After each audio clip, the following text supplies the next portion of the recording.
अस्सलाम वालेकुम everyone. Dear students, higher education commission Pakistan की तरफ से लॉ एडमिशन टेस्ट का शेड्यूल जारी कर दिया गया है। एक ऑफिशियल नोटिफिकेशन सामने आ चुका है। लॉ एडमिशन टेस्ट लैट, जैसा कि आप जानते हैं कि ये एलएलबी के प्रोग्राम में एडमिशन के लिए लाजमी है। इस टेस्ट को क्वालिफाई किए बगैर पाकिस्तान में किसी भी सरकारी या प्राइवेट सेक्टर यूनिवर्सिटी, इंस्टीट्यूशन या लॉ कॉलेज में एलएलबी के 5 ईयर प्रोग्राम में एडमिशन नहीं मिल सकता। अब पाकिस्तान में जितने भी ऐसे स्टूडेंट्स हैं जो एलएलबी के प्रोग्राम में दाखिला लेना चाहते हैं तो उन्हें हर सूरत ये टेस्ट क्वालिफाई करना पड़ता है। इस टेस्ट में जो पासिंग मार्क्स हैं वो 50% होते हैं और ये टेस्ट पाकिस्तान में एचईसी की तरफ से 3 मरतबा कंडक्ट किया जाता है। 2022 का जो पहला एंट्री टेस्ट है वो अनाउंस किया जा चुका है। पहला ये टेस्ट जनवरी में होता है, इसके बाद नेक्स्ट ये टेस्ट होगा जुलाई में और तीसरी मरतबा ये टेस्ट भी लिया जाता है सितंबर अक्टूबर के महीने में। आपने कोई एक टेस्ट भी क्वालिफाई किया हो तो उसका स्कोर यूज़ करते हुए आप पाकिस्तान में कहीं भी किसी भी यूनिवर्सिटी में या इंस्टीट्यूशन में एलएलबी के प्रोग्राम में एडमिशन ले सकते हैं। तो आज की वीडियो में आपके साथ लॉ एडमिशन टेस्ट की मुकम्मल इन्फॉर्मेशन शेयर करेंगे।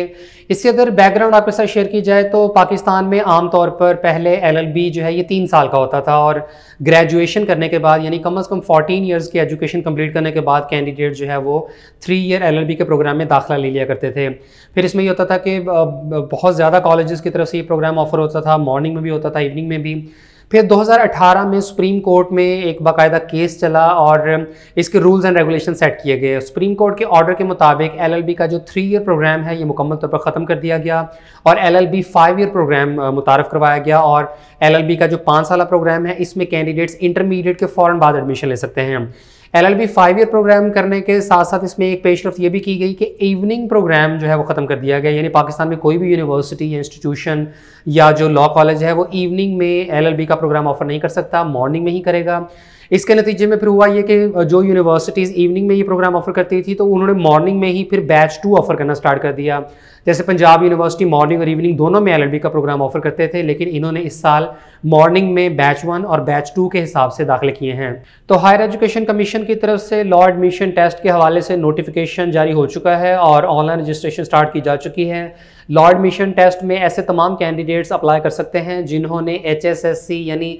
इंटरमीडिएट या इक्विवेलेंट क्वालिफिकेशन कंप्लीट कर ली है। इसके अलावा ऐसे स्टूडेंट्स भी इसमें अप्लाई कर सकते हैं जिन्होंने इंटरमीडिएट पार्ट 2 यानी सेकेंड ईयर के एग्जाम्स दिए हुए हैं और वो रिजल्ट का इंतजार कर रहे हैं। यानी ऐसे स्टूडेंट जिनका या तो इंटरमीडिएट कंप्लीट है या उन्होंने सेकेंड ईयर के एग्जाम्स दिए हैं, वो रिजल्ट का इंतजार कर रहे हैं, तो सिर्फ वही लॉ एडमिशन टेस्ट में अप्लाई कर सकते हैं। जबकि ऐसे स्टूडेंट जिन्होंने रिसेंटली फर्स्ट ईयर के एग्जाम्स दिए, उनका रिजल्ट आया और करंटली वो सेकेंड ईयर में पढ़ रहे हैं तो वो इस टेस्ट में अप्लाई नहीं कर सकते, क्योंकि नोटिफिकेशन के ऊपर वाज़ेह तौर पर मेंशन किया गया है कि सिर्फ 2 तरह की कैटेगरीज के स्टूडेंट्स ही इसमें अप्लाई कर सकते हैं। इसके बाद लॉ एडमिशन टेस्ट का पैटर्न और सिलेबस की बात करें तो इसमें सबसे पहले इंग्लिश या उर्दू में एसे लिखना होता है और ये एसे 15 नंबरों का होता है। कैंडिडेट्स मैक्सिमम 200 वर्ड्स में ये एसे लिख सकते हैं और डेफिनेटली कैंडिडेट्स को टॉपिक्स दिए जाएंगे, उनमें से किसी एक टॉपिक के ऊपर कैंडिडेट को ये एसे लिखना होता है। इसके बाद दूसरे सवाल में कैंडिडेट्स ने पर्सनल स्टेटमेंट लिखनी होती है, चाहे तो इंग्लिश में लिख दें या उर्दू में। अगेन यहाँ पर आपके पास 200 वर्ड्स की मैक्सिमम कैपेसिटी अवेलेबल है। 200 से ज़्यादा अल्फाज पर मुश्तमिल आपकी ये पर्सनल स्टेटमेंट नहीं होनी चाहिए और इसके टोटल 10 नंबर हैं। इसके बाद इंग्लिश के 20 MCQs आते हैं जिसमें सिनोनिम्स, एंटोनिम्स और प्रेपोजिशंस के क्वेश्चंस पूछे जाते हैं। जनरल नॉलेज के 20 MCQs, इस्लामिक स्टडीज़ के 10 MCQs, पाकिस्तान स्टडीज़ के 10 MCQs, उर्दू के 10 MCQs जिसमें सिर्फ वोकैबुलरी के सवाल पूछे जाते हैं और मैथमेटिक्स के 5 MCQs आते हैं जो कि बेसिक मैथमेटिक्स से रिलेटेड होते हैं। तो इस तरह ये 100 मार्क्स का पेपर बनता है जिसमें पासिंग मार्क्स 50 हैं। बहुत ज़्यादा स्टूडेंट्स लॉ एडमिशन टेस्ट के सिलेबस से मुतालिक पूछते हैं, तो एचईसी की तरफ से बस इतना ही बताया गया है कि ये टेस्ट फॉर्मेट है और उसके अंदर उन्होंने कुछ सब्जेक्ट्स का आगे एक्सप्लेन कर दिया है कि जैसे इंग्लिश में सिनोनिम्स, एंटोनिम्स और प्रेपोजिशंस के सवाल आएंगे, उर्दू में सिर्फ जो है वोकैबुलरी के क्वेश्चंस आएंगे। तो जितने भी स्टूडेंट्स हैं जो लॉ एडमिशन टेस्ट की तैयारी करना चाहते हैं तो आप अपनी इंटरमीडिएट की जो टेक्स्ट बुक्स हैं उन्हीं में से ही इसकी प्रेपरेशन करें, या अगर आप इससे रिलेटेड कोई फर्दर गाइड लेना चाहते हैं, कोई प्रेपरेटरी बुक लेना चाहते हैं तो आप मार्केट में किसी भी अच्छी शॉप पे चले जाएं और वहाँ पर आप इवन शॉपकीपर से भी पूछेंगे तो वो आपको अच्छी बुक्स जो है वो बता देंगे कि लॉ एडमिशन टेस्ट के हवाले से जो सबसे ज़्यादा सेल होने वाली है, सबसे मेयारी बुक्स कौन सी हैं। मैं अगर रिकमेंड करूँ तो यूनिक या डोगर्स वालों की जो लॉ एडमिशन टेस्ट की प्रेपरेटरी गाइड है ये सबसे बेहतरीन है, आप इससे तैयारी कर सकते हैं। फिर इसके अलावा स्टूडेंट्स की तरफ से लॉ एडमिशन टेस्ट के मेरिट फार्मूला और खासतौर पर एज लिमिट से मुतालिक बहुत ज़्यादा पूछा जाता है कि एलएलबी के प्रोग्राम में दाखिले के लिए मैक्सिमम एज लिमिट क्या होती है। तो याद रहे कि जो मेरिट फार्मूला है और जो एज लिमिट है ये एचईसी की तरफ से तो कोई स्पेसिफिकली सेट नहीं की गई है, लेकिन आपने जिस भी यूनिवर्सिटी में एडमिशन लेना है या अगर आप किसी कॉलेज या इंस्टीट्यूशन में एडमिशन ले रहे हैं तो वो जिस पर्टिकुलर यूनिवर्सिटी के साथ एफिलिएटेड होगी तो उस यूनिवर्सिटी के रूल्स एंड रेगुलेशन जो है वो आपके ऊपर एप्लीकेबल होंगे। मिसाल के तौर पर आप किसी एक यूनिवर्सिटी में एडमिशन के लिए अप्लाई करते हैं तो उनका मेरिट क्राइटेरिया डिफरेंट हो सकता है कि वो मैट्रिक के मार्क्स की वेटेज शामिल करें, एफएससी के मार्क्स की वेटेज शामिल करें, इसके अलावा लॉ एडमिशन टेस्ट के मार्क्स को भी बीच में कंसिडर करें। बाज़ यूनिवर्सिटीज़ क्या करती हैं कि सिर्फ इंटरमीडिएट के मार्क्स की बेसिस पर मेरिट बनाती हैं और सिर्फ उन्होंने लॉ एडमिशन टेस्ट को पास करने की शर्त रखी होती है, जबकि लॉ एडमिशन टेस्ट के मार्क्स की वेटेज शामिल नहीं की जाती। तो जो मेरिट फार्मूला है ये उस पर्टिकुलर यूनिवर्सिटी का ही होगा जिसमें आपने दाखिला लेना है। और एज लिमिट का भी क्राइटेरिया बिल्कुल इसी तरीके से है कि अगर आप एक यूनिवर्सिटी में जाते हैं और वो कहते हैं जी हमारी जो एज लिमिट है मैक्सिमम वो 22 साल है, कुछ यूनिवर्सिटीज़ में 24 साल भी हो सकती है और कुछ में मुमकिन है कि कोई एज लिमिट ना हो, लेकिन ये आपको देखना पड़ेगा जहां भी जिस भी यूनिवर्सिटी में या लॉ कॉलेज में एडमिशन्स ओपन होंगे तो वहां पर देखें कि वो मेरिट फार्मूला उन्होंने क्या सेट किया हुआ है, कौन कौन सी वो वेटेजेस लेते हैं मैट्रिक, इंटर और लॉ एडमिशन टेस्ट की, और इसके अलावा उन्होंने मैक्सिमम एज लिमिट क्या सेट की रखी है। एचईसी की तरफ से लॉ एडमिशन टेस्ट 30 जनवरी 2022 को कंडक्ट किया जाएगा और इसके अलावा अगर टेस्ट डेट में किसी किस्म की चेंजेस की जाती हैं तो एचईसी की तरफ से कम्युनिकेट कर दिया जाएगा। ऐसे तमाम स्टूडेंट जो एचईसी के ऑनलाइन रजिस्ट्रेशन प्रोसेस को फॉलो करते हुए रजिस्ट्रेशन कंप्लीट करते हैं तो उन्हें टेस्ट से पहले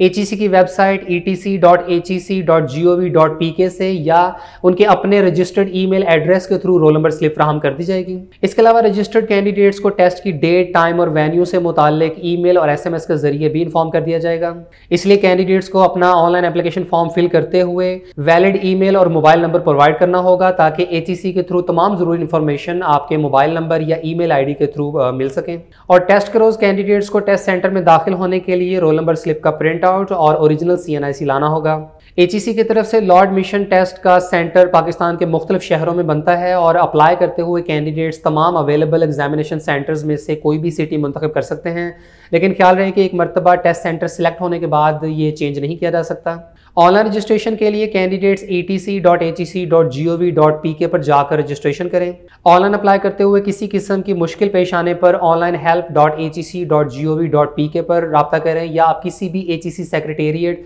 या एचईसी के रीजनल ऑफिस से गाइडेंस ले सकते हैं। कैंडिडेट्स की एप्लीकेशन 2 स्टेप्स में कंप्लीट होगी। सबसे पहले स्टेप में कैंडिडेट्स को अपनी प्रोफाइल कंप्लीट करनी होती है, जबकि दूसरे फेज में कैंडिडेट्स को लॉ एडमिशन टेस्ट के लिए अप्लाई करना होता है। सिर्फ मुकम्मल तौर पर सबमिटेड एप्लीकेशंस को ही कंसिडर किया जाएगा, जबकि सेव्ड या इनकम्प्लीट एप्लीकेशंस कंसिडर नहीं की जाएंगी। लॉ एडमिशन टेस्ट में अप्लाई करने की प्रोसेसिंग फी 1000 रुपये है, जो कि हायर एजुकेशन कमीशन के दिए गए अकाउंट नंबर में ऑनलाइन या ATM के थ्रू ट्रांसफर किए जा सकते हैं। याद रहे कि लॉ एडमिशन टेस्ट में अप्लाई करने के लिए कोई भी चालान फॉर्म नहीं है, जैसे कि आमतौर पर यूनिवर्सिटीज़ में अप्लाई करते हुए एक चालान फॉर्म जनरेट होता है जिसका आप प्रिंट आउट लेते हैं और बैंक में जाकर वो फीस सबमिट करवाते हैं। यहाँ इन्होंने सिर्फ सिंपल ये काम कर दिया है कि अपना अकाउंट नंबर बता दिया है और उस अकाउंट नंबर में आप किसी भी ऑनलाइन ऐप के ज़रिए या ATM के ज़रिए जो है वो सबमिट कर सकते हैं और उसके बाद फिर आपको जो पेमेंट की स्लिप है या जो अगर आप किसी ऐप के थ्रू ट्रांजैक्शन करते हैं तो उसका स्क्रीनशॉट लेकर उसका प्रिंट आउट जो है वो आपने साथ में अटैच करना है। और कैंडिडेट्स को रजिस्ट्रेशन की आखिरी तारीख से पहले members house HEC sector H8 Islamabad के एड्रेस पर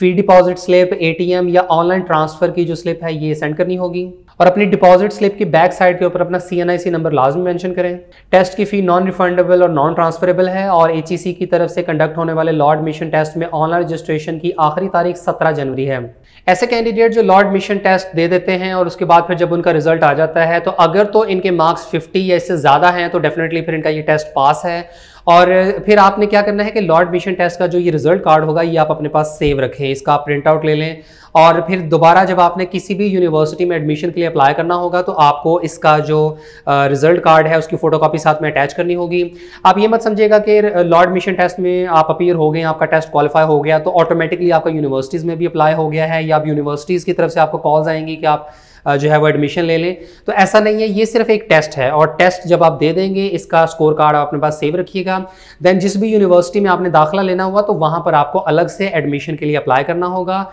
और एप्लीकेशन फॉर्म के साथ फिर आपको लॉ एडमिशन टेस्ट का रिजल्ट कार्ड अटैच करना होगा। पाकिस्तान में इस वक्त भी काफ़ी यूनिवर्सिटीज़ और इंस्टीट्यूशंस और लॉ कॉलेजेस में LLB के एडमिशन्स ओपन हैं। अगर आप उनमें एडमिशन लेना चाहते हैं तो आप करंटली अप्लाई कर सकते हैं और अगर आपने अभी एडमिशन नहीं भी लेना और अगले सेशन में एडमिशन लेना है जून जुलाई से ऑनवर्ड जो नवंबर तक का ये सारा फेज चलता है, तो आप तब भी इस रिजल्ट कार्ड की बेसिस पर अप्लाई कर सकते हैं, क्योंकि इसकी जो वैलिडिटी है वो 1 साल से ज़्यादा ही रहती है। और पाकिस्तान में जहाँ कहीं भी LLB के प्रोग्राम में एडमिशन्स ओपन होते हैं या किसी भी किस्म की इन्फॉर्मेशन और अपडेट्स के लिए आप हमारा प्रोफेशनल व्हाट्सएप ग्रुप ज्वाइन करें और हर तरह की एजुकेशनल इन्फॉर्मेशन और अपडेट से आगाह रहें। लॉ एडमिशन टेस्ट में अप्लाई करने या इससे रिलेटेड किसी भी फर्दर इन्फॉर्मेशन के लिए आप HEC के दिए गए हेल्पलाइन नंबर्स के थ्रू डायरेक्ट रब्ता कर सकते हैं। पाकिस्तान की तमाम यूनिवर्सिटीज़ और इंस्टीट्यूशंस के एडमिशन की मालूमात, मेडिकल कॉलेजेस के दाखिलों और MD कैट की मुकम्मल रहनुमाई, मेडिकल इंजीनियरिंग, लॉ और फाइन आर्ट्स के entry test, allied health sciences, computer science, media studies, social sciences और बिजनेस स्टडीज के प्रोग्राम्स, यूनिवर्सिटीज़ के एडमिशन शेड्यूल और मेरिट लिस्टों की तफसील, नेशनल और इंटरनेशनल स्कॉलरशिप्स, बोर्ड इम्तहानात, दाखिलों, रिजल्ट और इंप्रूवमेंट की मुकम्मल इन्फॉर्मेशन, आर्मी, नेवी और एयरफोर्स के ज्वाइनिंग प्रोग्राम्स, कैरियर काउंसलिंग और तमाम जरूरी अनाउंसमेंट्स, नोटिफिकेशंस और तालीमी न्यूज़ हासिल करने के लिए अभी हमारा प्रोफेशनल व्हाट्सएप ग्रुप ज्वाइन करें, सिर्फ 300 रुपए में पूरे साल के लिए। ज्वाइन करने का तरीका स्क्रीन पर और वीडियो के डिस्क्रिप्शन में दिया गया है।